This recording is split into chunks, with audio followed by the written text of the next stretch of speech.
नमस्कार, कैसे हैं आप? बेहतर ही होंगे और बहुत अच्छे भी होंगे। महिलाएं तो ख़ास तौर पर खुश होंगी। कल तीज जो है, तीज आप तो जानते ही होंगे, जो भी मनाते हैं हरियाली तीज, वो क्यों मनाई जाती है? ज़्यादातर ये पश्चिम के इलाके जो हैं उत्तर प्रदेश के, वहाँ मनाए जाते हैं। पूर्वांचल में और जो हम कहें बिहार की तरफ हरितालिका मनाई जाती है, वो भी कुछ दिन बाद आएगी भादों में। लेकिन इस सावन के महीने में, हरे भरे सावन के महीने में तीज आती है, इसे कहते हैं हरियाली तीज। क्यों माना जाता है, क्यों मनाया जाता है, इसको लेकर भी कहानी है। शिव पुराण में कहा गया है कि पार्वती माँ ने 107 जन्म लिए शिव जी को मनाने के लिए, लेकिन वो नहीं माने। उन्होंने उन्हें पत्नी रूप में स्वीकार नहीं किया। फिर उन्होंने 108वां जन्म लिया और तब गौरा को शिव ने आत्मसात किया और तब उन्हें अपनाया। तो इसे शिव और पार्वती के पुनर्मिलन का एक त्यौहार कहते हैं। बड़े हर्षोल्लास के साथ यहाँ औरतें मनाती हैं। कल हो सका तो मैं आपको कुछ ग्लिम्पसेस भी दिखाऊंगी इसके, ऐसी ही किसी एक पार्टी का। इसको पार्टी की तरह ही मनाती हैं औरतें। शाम को अपने घर में विधि विधान के अनुसार पूजा करती हैं और शाम को महिलाएं इकट्ठी होती हैं, गाना बजाना होता है, डांस होता है, खाना पीना, बहुत हर्षोल्लास वाला वातावरण होता है। खैर, जैसे मैं हमेशा कहती हूँ, लेट्स कट इट शॉर्ट। तो कट इट शॉर्ट करते करते मैं आपको तीज के उपलक्ष्य में ख़ास तौर पर आपके लिए मैं 2 शिव के ऐसे खाटी भजन लेके आई हूँ, ऐसे गीत लेके आई हूँ जिसे आप एंजॉय करेंगे। और इसमें उस पति पत्नी के बीच की तकरार भी आपको झलकेगी। पहला मुझे एक जो मैं सुनाना चाहूँगी आपको, ये इलाहाबाद का ही है, क्योंकि इलाहाबाद में मेरी जड़ें हैं। इन द सेंस मेरे पेरेंट्स वहीं पे रहते हैं, वहीं पे हम लोग सेटल्ड हैं। तो वहाँ से एक अजीब सा एक रिश्ता है और वहाँ से मेरे जो सब्सक्राइबर्स हैं वो मुझे अपनी बातें फ़ोन के ज़रिए, ऑडियो मैसेजेस के ज़रिए भी भेजते रहते हैं। जो हमेशा पार्वती कहती रहती है ना कि मेरा मायका तो ये है, आपके पास क्या है, कंगाल ही कंगाल हो। तो शिव जी एक दिन उनको मन करता है कि ज़रा पार्वती को छेड़ते हैं और उनके मायके की कुछ अच्छी अच्छी बातें बताते हैं। अब वो अच्छी अच्छी क्या हैं, वो इस गीत के ज़रिए आपको पता लग जाएंगी। देखे अले हो गौरा नैहर तोहार, काहे कहलु कंगाल, काहे कहलु कंगाल। देखी अले हो गौरा नैहर तोहार, काहे कहलु कंगाल, काहे कहलु कंगाल। दुअरे पे ठाड़ रहो पूछो ना हाल, दुअरे पे ठाड़े रहो पूछो ना हाल। पूछो ना हाल खड़े जे ना मुहाल, पूछो ना हाल खड़े जे ना मुहाल। वो तो बड़े कंगाल, वो तो बड़े कंगाल।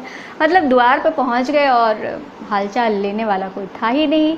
हमारे यहाँ जो परंपरा होती है, इसमें ऐसा ही होता है ना कि आपके द्वार पर, मतलब आपके दरवाजे पर कोई मेहमान आए तो उसको उसकी आवभगत करिए, गेस्ट की। तो वही बात शंकर जी कह रहे हैं कि मैं तो गया और वहाँ पे मेरी कोई पूछ नहीं हुई।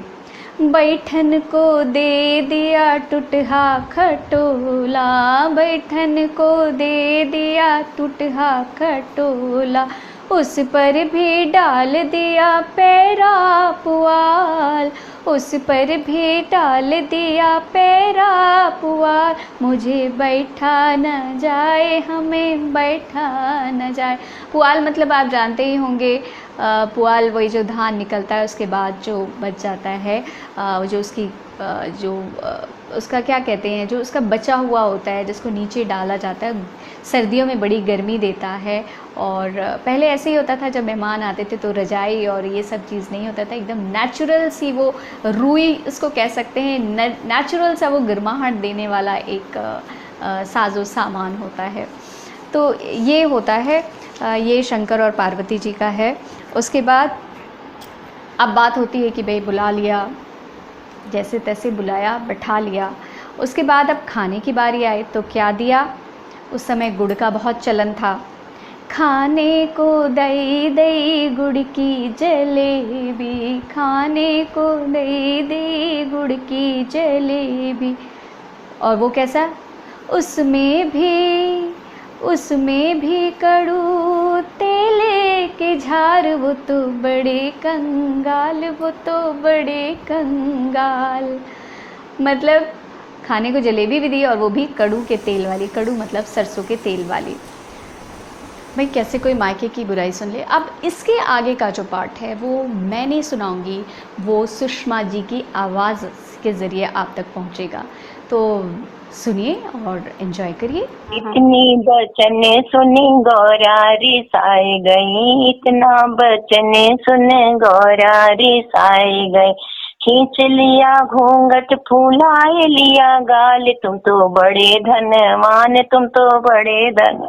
तब उन्होंने क्या किया, अपना घूंघट खींच लिया और अपने मुंह फुला लिया और उन्होंने कहा अच्छा तुम तो बड़े धनवान हो ना, हमारा मायका बहुत कंगाल है।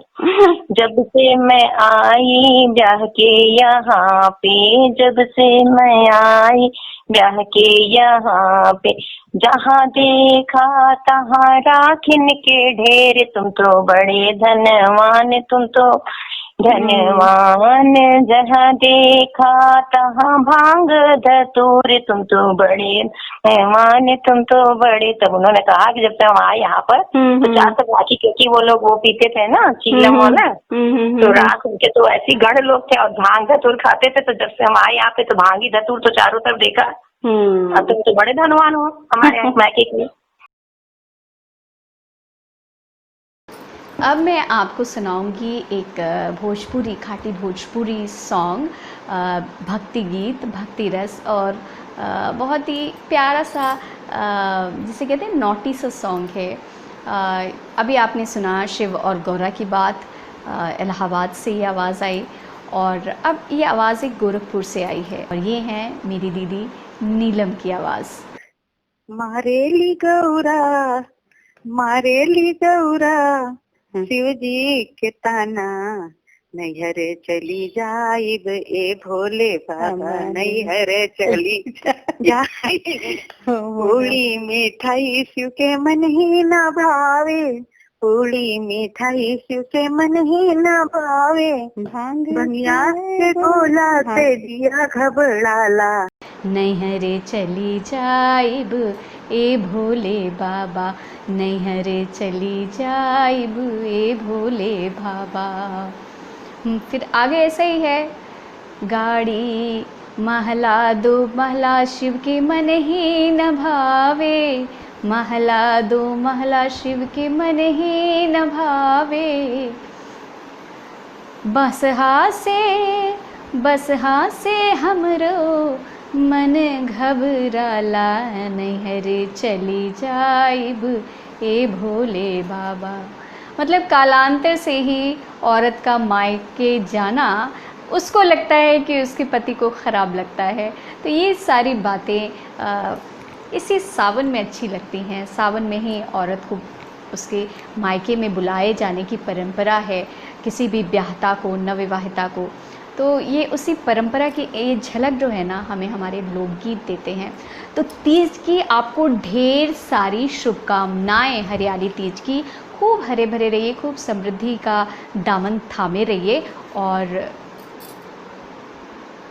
किरण के इस अड्डे को लाइक करते रहिए, सब्सक्राइब करते रहिए और शेयर करते रहिए, अपनी बातें भी पहुंचाते रहिए। तब तक के लिए एन्जॉय योर तीज और हैप्पी तीज।